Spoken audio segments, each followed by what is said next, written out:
Trinetra Churu update में आपका स्वागत है। भारतीय नववर्ष 2078 व चैत्र नवरात्रि आरंभ के शुभ अवसर पर आज त्रिनेत्र टीवी व त्रिनेत्र योग धाम के डायरेक्टर डॉक्टर मनोज योगाचार्य ने सभी योग साधकों व त्रिनेत्र टीवी के दर्शकों को नववर्ष की शुभकामनाएं देते हुए अच्छे स्वास्थ्य की कामना की। इस मौके पर उन्होंने कोरोना काल के दौरान इम्यूनिटी बढ़ाने पर जोर देते हुए अनेक टिप्स बताए। साथ ही राज्य सरकार द्वारा जारी कोरोना गाइडलाइन की पालना करने की अपील की। नमस्कार और नव वर्ष की हार्दिक शुभकामनाएं। नया साल वो साल जो कि हमारे इस पूरे वातावरण में एक नई चेतना का संचार करता है। देखिए, हम 1 जनवरी को एक नया साल मनाते हैं, हमारी परंपराओं में आ चुका है, पूरा विश्व मना रहा है, हम भी मनाते हैं। लेकिन जो नई चेतना का संचार करता है उसकी भी कद्र करना हमारा दायित्व बनता है। आज के दिन आप देखिएगा कि चैत्र मास की प्रतिपदा जो होती है उस दिन से नई चेतना का संचार होता है हमारी इस प्रकृति में। जहाँ चेतना होती है वहीं पर मन लगता है, उसी को हमें मानना चाहिए। देखिए, किसी भी पेड़ की कोंपल आज आप देख लीजिएगा, चैत्र मास में किसी भी पेड़ की कोंपल, उसमें नई कोंपलें निकली हुई होगी। किसी भी फूल के आप पौधे को देख लीजिएगा, उस पर फ्लावर जो है इस समय आए हुए होंगे। इसका मतलब है प्रकृति अपने आप को जगा रही है। तो ये जागने का समय है और जागते हैं वही नव होता है, वही नया होता है। तो ये नया साल है, इसकी आपको बहुत बहुत शुभकामनाएं हैं। आप अपने शरीर में नव चेतना का संचार करें। आप जिस प्रकार देखें कि किसी भी पौधे पर नई कोंपल जो आ रही है, उसी प्रकार हमारे शरीर में भी नव चेतना का संचार रक्त के माध्यम से होता है। और रक्त जो है वो अदलता बदलता रहता है, उसके अंदर परिवर्तन होता रहता है। तो ये जो नई चेतना, अब नया रक्त बन रहा है, इस समय आपको एक उपाय मैं ज़रूर बताता हूँ जो हमारे शरीर की इम्यूनिटी पावर को बढ़ाएगा। जैसे इस समय नीम जो है, आपने देखे होंगे, नीम तो बहुत देखे हैं। इस समय जो कोंपलें आ रही है वो बहुत नाजुक है, बहुत छोटी छोटी आती हैं। आप 4-5 कोंपल केवल इन 15 दिनों में, चैत्र प्रतिपदा से लेकर और पूर्णिमा तक, ये 15 दिन ही आप उन कोंपलों को खाइए। कई लोग गर्मियों में बहुत लेट तक खाते हैं, बहुत ज़्यादा खाते हैं, वो गर्मी कर जाता है। शरीर के लिए ज़्यादा खाया हुआ नीम खराब करता है। जबकि हमारे वैद्य जो थे, उन नीम की कोंपलों को सिलबट्टे पर रगड़कर मक्खन के साथ उसका पेस्ट बनाया करते थे, वो खाते थे, जिससे शरीर के रक्त में इतनी शानदार ताकत आ जाती थी कि किसी भी प्रकार का बैक्टीरिया जो है वो हमारे शरीर पर अटैक नहीं करता था। तो आप वो तो नहीं कर सकते, लेकिन छोटी कोंपलें जो हैं वो 15 दिन जो है ये खाइएगा। इस समय जो भी सब्जियां हो रही हैं वो आप कच्ची सब्जियां खाने का प्रयास कीजिए। 15 दिन में जितना कच्चा खाएंगे शरीर को उतनी ही ताकत मिलेगी। इस नववर्ष के महत्व को ख़त्म मत होने दीजिएगा। हमारे बच्चों तक इस सूचना को ज़रूर पहुंचाइएगा। उनको ज़रूर आप बताइए कि ये नया साल जो है ये हमारा है, अपना है, हमारी चेतना को बढ़ाने वाला है, हम लोगों को मजबूत करने वाला है। इसको मत भूलिए। भले ही आप 1 जनवरी को अपनी पार्टियां कीजिए, आप उसको अच्छी तरह मनाइए, लेकिन आज का दिन नवदुर्गा की पूजा करके, गौ माता की पूजा करके, धरती माता की पूजा करके ज़रूर मनाइएगा। और आप हमेशा स्वस्थ बने रहें, ऐसी अपेक्षा करते हुए मैं इस नए साल की आपको बहुत शुभकामनाएँ देता हूँ। बहुत बहुत शुभकामनाएँ। नमस्कार। भारतीय नूतन वर्ष प्रारंभ के अवसर पर आज जिले भर में अनेक कार्यक्रमों का आयोजन किया गया। इसी के अंतर्गत भारत विकास परिषद चूरू के द्वारा शहर के सुभाष चौक पर एक कार्यक्रम का आयोजन कर शहर वासियों को नूतन वर्ष की शुभकामनाएं दी। इस अवसर पर परिषद द्वारा नीम की मिंजर व मिश्री का प्रसाद वितरित किया गया। जिला संघ चालक विश्वनाथ गोटेवाला ने कहा कि चैत्र प्रतिपदा से विक्रम संवत 2078 आरंभ हो गया है। इस मौके पर सभी आगंतुकों का तिलकार्चन कर स्वागत किया गया। आज नव वर्ष के उपलक्ष्य में सभी बंधुओं से और सभी के साथ तिलक अर्चन और प्रसाद के रूप में वितरण किया गया। भारत विकास परिषद हर वर्ष की भांति इस वर्ष भी नव वर्ष के कार्यक्रम में अपना बढ़ चढ़कर सहयोग कर रही है और हर व्यक्ति से शुभकामना और आशीर्वाद प्रदान कर रही है। हिंदू नववर्ष पर आज रतनगढ़ में भगवा रैली का आयोजन किया गया। श्री ताल वाले बालाजी मंदिर में भगवा ध्वजों की पूजा अर्चना के बाद स्टेशन से युवाओं ने भगवा रैली निकाली, जो शहर के मुख्य मार्गों से होती हुई पुनः बस स्टैंड पर पहुंची। वहीं रैली का शहर में लोगों ने जगह जगह पर स्वागत किया। इसी क्रम में आदर्श विद्या मंदिर में भारत विकास परिषद एवं सेवा भारती के संयुक्त तत्वावधान में हिंदू नववर्ष के अवसर पर कार्यक्रम का आयोजन किया गया। दोनों संगठनों के कार्यकर्ताओं ने लोगों के तिलका अर्चन कर नववर्ष की शुभकामनाएं दी।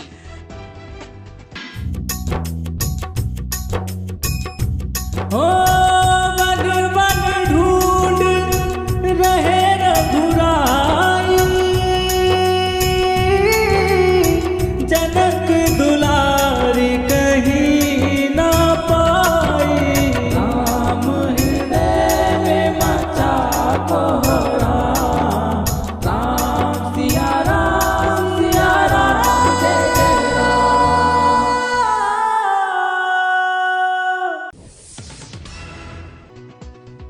चूरू की गायत्री शक्तिपीठ के पास स्थित नर्मदेश्वर महादेव व बालाजी मंदिर में भी आज नववर्ष के अवसर पर विशेष पूजा अर्चना कर देश प्रदेश की खुशहाली की कामना की गई। इस अवसर पर यजमान सुनील शर्मा ने कहा कि वर्तमान में देश कोरोना महामारी के संकट से जूझ रहा है, इसलिए पूजा अर्चना कर देशवासियों की दीर्घायु व अच्छे आरोग्य की कामना की गई। इस मौके पर शंकरलाल शर्मा, डॉक्टर सावनमल शर्मा, राधेश्याम व गौरव शर्मा आदि मौजूद थे। देखिए, आज का नया वर्ष जो है हमारा विक्रम संवत्सर 2078 में हमने प्रवेश किया है। पर्व जो है आज का विशिष्ट पर्व है। आंग्ल भाषा में नया वर्ष नहीं माना जाता है। हमारे सनातन धर्म की पद्धति के अनुसार विक्रम संवत 2078 में हमने प्रवेश किया है। चूरू आदर्श विद्या मंदिर परिवार की ओर से भी आज नववर्ष के अवसर पर शहर के मुख्य चौराहे पर स्वागत द्वार लगाकर शहरवासियों को नववर्ष की शुभकामनाएं दी। इस अवसर पर प्रधानाचार्य किशन लाल सैनी सहित विद्यालय परिवार का स्टाफ व शहर के अनेक गणमान्य जन मौजूद थे। सभी को भारतीय नववर्ष की हार्दिक शुभकामना। आदर्श विद्या मंदिर परिवार की ओर से आज चूरू में भव्य कार्यक्रम जगह जगह पर चौराहे सजा करके बधाई दे करके और यह मनाया जा रहा है। हम सब के लिए नववर्ष मंगलमय हो, हमारे समाज के लिए, देश के लिए, सबके लिए, प्रदेश के लिए और बहुत बहुत शुभकामनाएं। वहीं इस अवसर पर गर्भस्थ शिशु संरक्षण समिति का एक प्रचार रथ भी पहुंचा। रथ के माध्यम से बेटी बचाओ बेटी पढ़ाओ का आह्वान किया गया।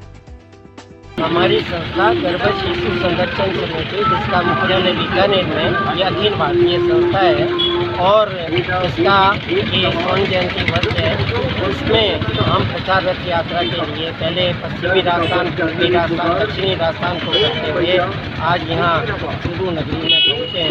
भ्रूण हत्या के विरोध में और बेटी बचाओ बेटी पढ़ाओ अभियान के समर्थन में हमारी ये रथ यात्रा जो है चल रही है।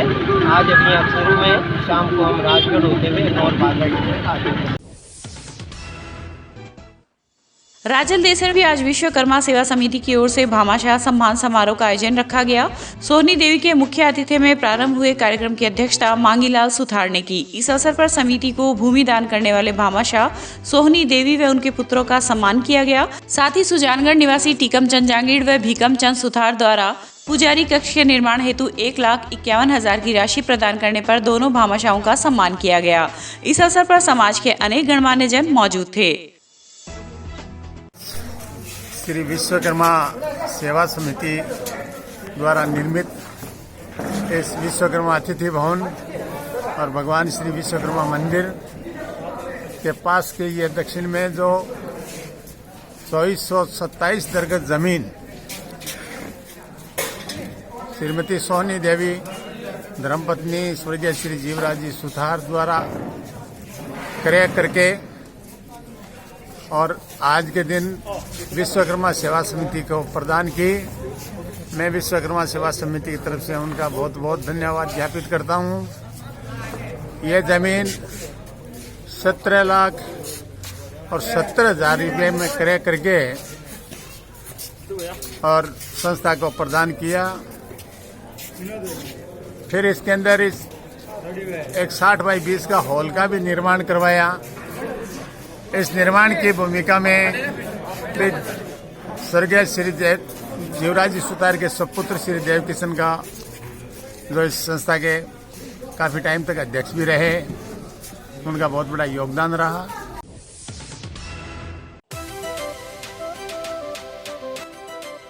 श्री दादू दयाल सैंडस्टोन हमारे यहाँ पर करौली, धौलपुर, बंसी, पहाड़पुर के पत्थरों पर कुशल कारीगरों के द्वारा नक्काशी व खुदाई का कार्य किया जाता है। अगर आपको अपने घर, फार्म हाउस, मंदिर की सजावट हेतु पत्थर की जाली, खूबसूरत फंवारे, सुंदर झरने, झरोखे, गमले, शेर, हाथी, घोड़े, मूर्ति, भव्य चौखट, लैंप, सोफा सेट, छतरी, आकर्षक पिलर बनवाने हो तो संपर्क करें Shri Dadu Dayal sandstone, T point, सरदार शहर रोड, रतनगढ़। प्रोपराइटर पप्पूराम सैनी, दोसा वाले।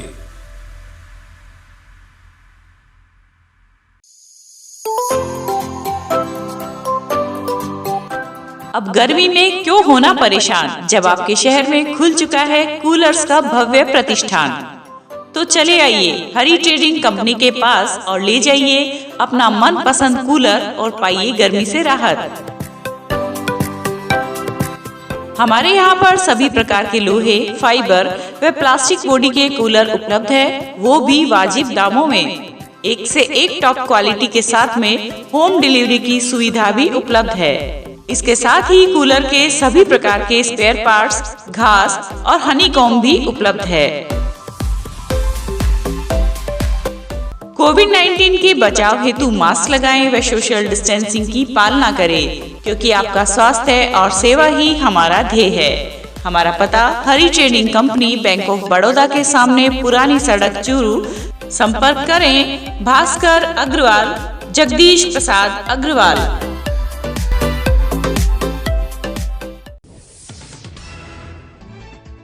चूरू मुख्यालय पर रविवार को हुए सड़क हादसे में कल देर रात युवक की मौत के बाद आज आक्रोशित हुए परिजनों और कॉलोनी वासियों ने शहर के अग्रसेन नगर कॉलोनी में शव को एम्बुलेंस में रखकर विरोध प्रदर्शन किया।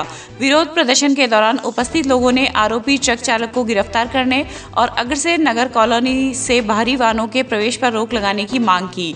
वहीं सूचना पर सदर और कोतवाली थाना पुलिस सहित सीओ सिटी ममता सारस्वत और उपखंड अधिकारी अभिषेक खन्ना मौके पर पहुंचे और प्रदर्शन कर रहे लोगों से वार्ता की। सब मेरी हाथ जोड़ के सरकार से निवेदन है, कभी आपनो बच्चों दुर्घटना परसों 11 तारीख न हो गयो और आ घटना ये अग्रसेन नगर में कोई और आदमी, बूढ़े बुजुर्ग में या कोई भी युवा में नहीं होवे। एक तो रस्तो बंद करो जावे, हाईवे जो है वो जयपुर रोड वो खोले जावे, हाँ। और दूसरे मेरो बच्चों दो ही तो पालिश करके आपके माँ बापों को पेट पालतो, को जो मुआवजा मिले वो दिया जाए और बिना डिलीवर ने सजा दी जाए। बस कोई निवेदन है सरकार से साहब, हाथ जोड़ के। बस आपका नाम? मेरा नाम रमेश चंद साथी है साहब, ओम कॉलोनी का निवासी हूँ। आश्वस्त किया गया है कि जितना जल्दी हो सके हम मुलजिम को गिरफ्तार करेंगे।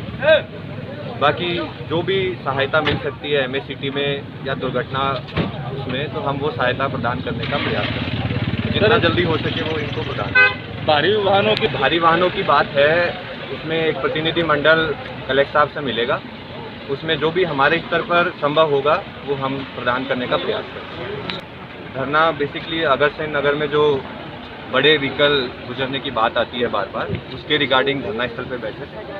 पिछले दिन एक बच्चे की हादसे में मृत्यु हो गई, उसके रिगार्डिंग इनका इशू था कि यहाँ से बड़े व्हीकल निकल रहे हैं, तो उस चीज़ को सुधारा जाए और बड़े व्हीकल्स को डाइवर्ट किया जाए। जिले में कोरोना संक्रमण अपने पांव अब पूरी तेजी के साथ पसार रहा है। चूरू मेडिकल कॉलेज से मिली जांच रिपोर्ट के अनुसार आज 43 नए कोविड पॉजिटिव केस सामने आए हैं, जो कि काफी चिंतनीय है। रिपोर्ट के अनुसार राजगढ़ में 19, रतनगढ़ में 6, तारानगर में 5 व सरदार शहर, चूरू, सुजानगढ़ में 4 व्यक्ति कोरोना से पॉजिटिव पाए गए हैं तथा झुंझुनू के 1 व्यक्ति की जाँच रिपोर्ट पॉजिटिव मिली है। वहीं कोरोना संक्रमण के बढ़ते मामलों पर मुख्यमंत्री अशोक गहलोत ने चिंता जाहिर की है। सीएम गहलोत ने कहा है कि कोरोना विकराल रूप ले चुका है, अनावश्यक घर से बाहर ना निकले। वहीं सरकार की तरफ से जो हेल्थ प्रोटोकॉल जारी किए गए हैं उनकी पालना करें। सीएम ने कहा कि हम नहीं चाहते कि राजस्थान में भी दूसरे राज्यों के जैसे हालात बने, हमें हालात की गंभीरता को समझना होगा। मुख्यमंत्री गहलोत आज शाम अपने निवास पर कोरोना की स्थिति और वैक्सीनेशन अभियान को लेकर एक समीक्षा बैठक कर अधिकारियों को आवश्यक दिशा निर्देश दे रहे थे। चिकित्सा एवं स्वास्थ्य विभाग द्वारा जिले में कोविड-19 रोगियों को होम आइसोलेशन में रखने एवं दवा व अन्य सुविधाएं मुहैया करवाने हेतु दिशा निर्देश जारी किए गए हैं। जिला कलेक्टर सावनवाल वर्मा ने सीएमएचओ व समस्त पीएमओ को निर्देशित किया है कि वे जिन कोविड-19 रोगियों को होम आइसोलेशन अनुमत किया जाता है उन्हें चिकित्सा विभाग द्वारा तैयार दिशा निर्देश पुस्तिका उपलब्ध कराएं तथा होम आइसोलेटेड कोविड-19 पॉजिटिव रोगी को MNDY के तहत उपचार में वांछित दवा उनके घर पर निःशुल्क मुहैया करवाना सुनिश्चित करें। वहीं होम आइसोलेशन अवधि के दौरान कोविड रोगी से 3 बार दूरभाष पर संपर्क कर स्वास्थ्य की जानकारी प्राप्त कर चिकित्सकीय परामर्श देने एवं गंभीर होने पर चिकित्सालय में भर्ती कराएं। वहीं जिला कलेक्टर ने ऐसे निजी अस्पताल जिनकी शैय्या क्षमता 60 से अधिक व 100 से कम है उनके प्रबंधकों को निर्देशित किया है कि वे अपनी कुल शैय्या क्षमता के 30% एवं ICU में भी 30% बेड्स कोविड-19 मरीजों के उपचार हेतु आरक्षित रखते हुए संक्रमित मरीजों को समुचित उपचार करना सुनिश्चित करें। उन्होंने कहा कि निजी अस्पतालों में कोविड-19 से संक्रमित मरीजों का उपचार चिकित्सा विभाग द्वारा निर्धारित दरों व शर्तों पर ही किया जाएगा।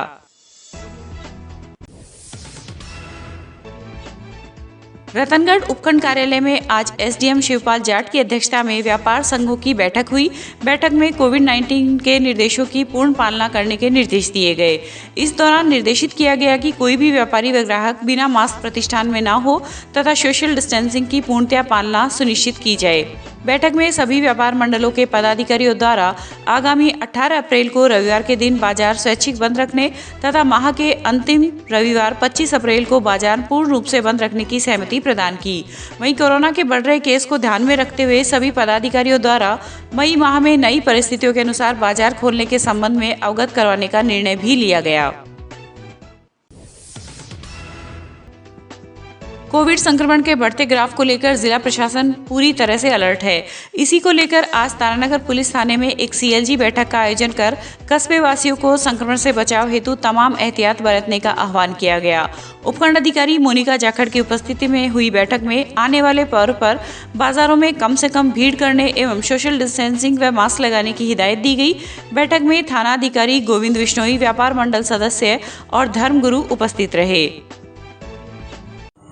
तेजी को देखते हुए हमने तारानगर पुलिस थाने में आज सभी व्यापार संगठन के पदाधिकारियों एवं धार्मिक गुरुओं के साथ बैठक ली है एवं ये निर्देश दिए हैं कि आगामी आने वाले सभी धार्मिक आयोजनों में ज़्यादा भीड़ इकट्ठी ना करें एवं कोविड गाइडलाइंस की पालना की जाए। सोशल डिस्टेंसिंग, मास्क, सैनिटाइज़र और सभी को समझाइश भी की जाए। अगर पालना नहीं होती है तो फिर हमारी टीम इसमें सख्त कार्रवाई करेगी। जिला निर्वाचन अधिकारी एवं कलेक्टर सावनवाल वर्मा ने आज सुजानगढ़ विधानसभा उपचुनाव के लिए गठित प्रकोष्ठों के प्रभारी एवं अतिरिक्त प्रभारी अधिकारियों की बैठक में चुनावी तैयारियों की समीक्षा की और आवश्यक निर्देश दिए। जिला निर्वाचन अधिकारी ने प्रकोष्ठवार चुनाव कार्यों की एक-एक कर समीक्षा की और कहा कि समयबद्ध ढंग से निर्वाचन कार्य की मॉनिटरिंग करें और देखें कि किसी भी स्तर पर कोई कमी नहीं रहनी चाहिए। निर्वाचन कार्य हम सभी की प्राथमिकता होनी चाहिए। वहीं विधानसभा उपचुनाव के दौरान विभिन्न मतदान केंद्रों पर की जाने वाली वेबकास्टिंग के लिए आज जिला परिषद सभागार में प्रशिक्षण का आयोजन कर टीमों को वेबकास्टिंग की बारीकियां बताई गई। प्रशिक्षणार्थियों को संबोधित करते हुए उप जिला निर्वाचन अधिकारी ADM PR मीना ने कहा कि प्रशिक्षण के दौरान एक एक चीज को बारीकी से समझ लें। निर्वाचन कार्य की मॉनिटरिंग के लिए वेबकास्टिंग एक महत्वपूर्ण तरीका है जिससे केंद्र की गतिविधि पर पूरी तरह से नजर रखी जा सकती है, लेकिन वेबकास्टिंग के दौरान यह ध्यान रखा जाना चाहिए कि मतदान की गोपनीयता भंग नहीं होनी चाहिए। चूरू मुख्यालय स्थित इंद्रमणि पार्क में आज नगर परिषद आयुक्त हेमाराम चौधरी के नेतृत्व में उपस्थित समस्त अधिकारियों कर्मचारियों ने जलियांवाला बाग के शहीदों को 2 मिनट का मौन रखकर शहीदों का स्मरण करते हुए पुष्पांजलि अर्पित कर उन्हें याद किया। अतिरिक्त जिला कलेक्टर के आदेश के अंतर्गत आज़ादी का अमृत महोत्सव आयोजन के दौरान जलियांवाला बाग दिवस के अवसर पर इंद्रमणि पार्क में उक्त कार्यक्रम आयोजित किया गया। इस अवसर पर आयुक्त हेमाराम चौधरी ने जलियांवाला बाग दिवस के महत्व एवं विशेषता पर प्रकाश डाला। कार्यक्रम के दौरान जिला रसद अधिकारी सुरेंद्र महला, नगर परिषद सचिव हेमंत तंवर, सफाई निरीक्षक मनोज कुमार रणवा, PRO किशन उपाध्याय सहित अधिकारी, कर्मचारी एवं स्वतंत्रता सेनानी भी कार्यक्रम में मौजूद रहे। रतनगढ़ में धानुका कुआं के पास स्थित झूलेलाल मंदिर में चेटीचंड महोत्सव के अवसर पर सोमवार की रात धार्मिक आयोजन हुआ। इस दौरान मंदिर पुजारी किशन बाबा द्वारा झूलेलाल महाराज का संगीतमय संक्षिप्त वर्णन किया गया। इस अवसर पर सिंधी समाज के काफी संख्या में लोग उपस्थित थे। कार्यक्रम का संचालन राम बाबा व सुरेश हुंदलानी ने संयुक्त रूप से किया। गांव घांगू में जीर्ण जन्मस्थली में बने जीर्ण माता के मंदिर में आज चैत्र नवरात्रि पर्व की पूजा अर्चना के बाद घट स्थापना की गई। नवरात्रि पर्व पर जीर्ण जन्मस्थली घांगू में देश के कोने कोने से दर्शनार्थी पहुंचते हैं। इस बार कोरोना महामारी के चलते बाहर से दर्शनार्थी नहीं पहुंच रहे हैं। मंदिर के पुजारी नंदलाल शर्मा ने बताया कि मास्क लगाकर सोशल डिस्टेंस के साथ माता के दर्शन करवाए जा रहे हैं। गाँव हमीरवास से पहुंचे जीर्ण उपासक अनिल कुमार, शिव कुमार व संतोष ने बताया कि कोरोना महामारी के चलते मास्क व सोशल डिस्टेंस के साथ माता रानी के दर्शन किए और माता रानी से कोरोना महामारी से निजात दिलाकर सुख समृद्धि की कामना की। इस मौके पर पंडित घनश्याम शर्मा, सिमी कंवर, नेमीचंद खाड़िया मौजूद थे। चूरू की वेदों की धर्मशाला के पास आज विद्या ई मित्र एवं एंटरप्राइजेस का शुभारंभ सैन समाज के अध्यक्ष कपिल भाटी ने किया। इस अवसर पर भाटी ने बताया कि जन सेवा प्रभु सेवा की परंपरा का निर्वहन करते हुए इस स्थान पर ई मित्र का शुभारंभ किया गया है। इस दौरान होलसेल भंडार के चेयरमैन मोहनलाल गढ़वाल, सुरेंद्र खींची, ओम प्रकाश जाड़ीवाल आदि उपस्थित थे। रतनगढ़ के रेलवे ट्रैक पर आज सुबह युवक युवती के शव मिलने के मामले में पुलिस ने दोनों मृतकों की शिनाख्त कर शव परिजनों के सुपुर्द कर दिए। वहीं परिजनों ने पुलिस को दी लिखित रिपोर्ट के बाद शवों का पोस्टमार्टम नहीं करवाया। पुलिस ने बताया कि परिजनों द्वारा दी गई रिपोर्ट में दोनों के बीच मित्रता होने का उल्लेख किया गया है। युवक युवती घटनास्थल पर बाइक से पहुंचे थे। पुलिस ने युवक के भाई और युवती के चाचा की रिपोर्ट पर मर्ग दर्ज कर जांच शुरू की है। ASI कुशलाराम ने बताया कि अभी तक इस प्रकरण में परिजनों के बयान नहीं हुए हैं। प्रथम दृष्टया मामला प्रेम प्रसंग का लगता है।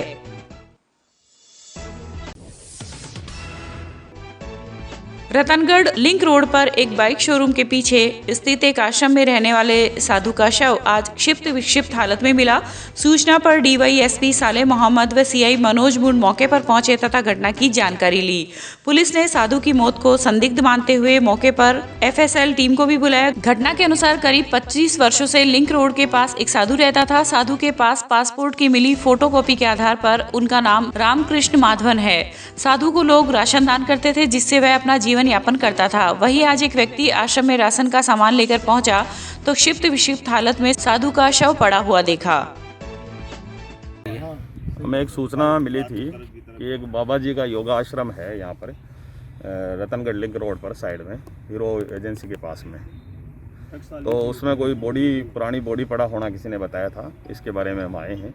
जो यहाँ जो बाबा जी हैं जो यहाँ लगभग 25 साल से रह रहे बताए, ये उनकी बॉडी है और ये लग रहा है कि ये 10 से 15 दिन पुरानी बॉडी हो सकती है। इस पर हम इसका पोस्टमार्टम करवा रहे हैं और आगे हम इन्वेस्टिगेशन करेंगे ये क्या मैटर रहेगा। बाबा जी की उम्र लगभग 65 से 70 साल लग रही है। प्रथम दृष्टया जो इनके एक फ़ोटोकॉपी मिली है पासपोर्ट से, वो कोई माधवन नाम से ज़्यादा स्पष्ट नहीं है। हम इनके डॉक्यूमेंट्स और चेक करेंगे। तो यहाँ से आसपास से पता लगा है कि ये बाबा जी कोई माधवन हैं जो योगा आश्रम चलाते हैं और इधर आसपास से मांग के खा लेते हैं और यहाँ रह रहे हैं। पिछले 10-15 दिन से इनको किसी ने देखा नहीं है।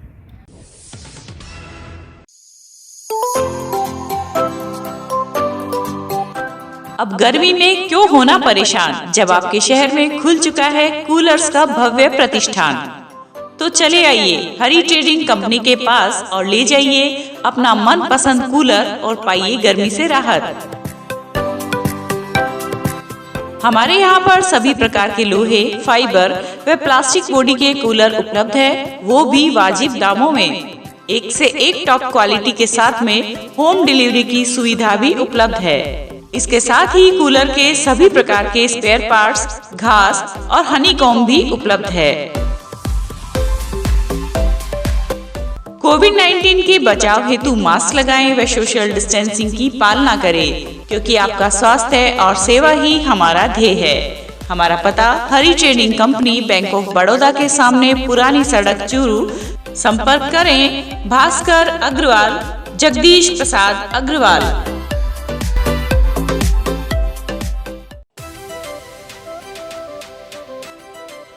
श्री दादू दयाल सैंडस्टोन हमारे यहाँ पर करौली, धौलपुर, बंसी, पहाड़पुर के पत्थरों पर कुशल कारीगरों के द्वारा नक्काशी व खुदाई का कार्य किया जाता है। अगर आपको अपने घर, फार्म हाउस, मंदिर की सजावट हेतु पत्थर की जाली, खूबसूरत फंवारे, सुंदर झरने, झरोके, गमले, शेर, हाथी, घोड़े, मूर्ति, भव्य चौखट, लैंप, सोफा सेट, छतरी, आकर्षक पिलर बनवाने हो तो संपर्क करें Shri Dadu Dayal sandstone, T point, सरदार शहर रोड, रतनगढ़। प्रोपराइटर पप्पूराम सैनी, दोसा वाले।